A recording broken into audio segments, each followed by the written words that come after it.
Ito naman po mga bossing ko, ang isa sa mga bestseller natin na wallet mga bossing ko, ang wallet na maswerte mga bossing. Ito po ay kulay pula na nagtataboy ng kamalasan at kulay gold na nag-a-attract ng kasaganahan. Kristal mga bossing ko sa loob mga bossing. Tapos bukod sa kristal, kasi ang kristal mga bossing, nagpapadoble-doble po yan ng blessing or ng kaperahan or ng swerte nga po mga bossing. Yan po yung kristal natin. Ngayon po, mas pinalaki po natin ang ating kristal, lumevel up ang swerte. At ang kulay blue mga bossing ko ay anti-stress at for wealth po yan mga bossing. Tapos with additional pa mga bossing ko ng dahon ng laurel for only wishes. Meron din siya mga bossing ko ng cinnamon stick for love and for happiness and for abundance mga bossing.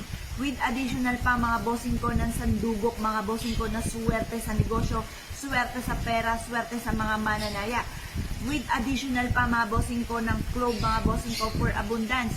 Wala na iba kayong gagawin mga bossing ko dito, kundi mga bossing ko, plus additional pa, lalagyan ko to ng 3 piso mga bossing ko, na binilad ko sa moon water at sinag ko ng araw mga bossing para mas level up ang swerte, hakot lahat ang swerte, lalo na sa pera mga bossing.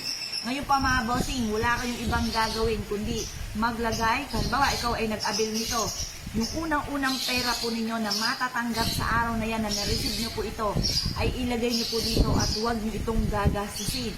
Yan po ay may kakayahan ng humakot ng pera mga bossing. Ang mamapasin po ninyo na iniaadyakan ito kung saan lagi ikaw ay suswertihin. Ito pa mga bossing ko, lahat ng aming mga pampaswerte ay may pahid po ng langis at araw-araw po ito na pinauusukan.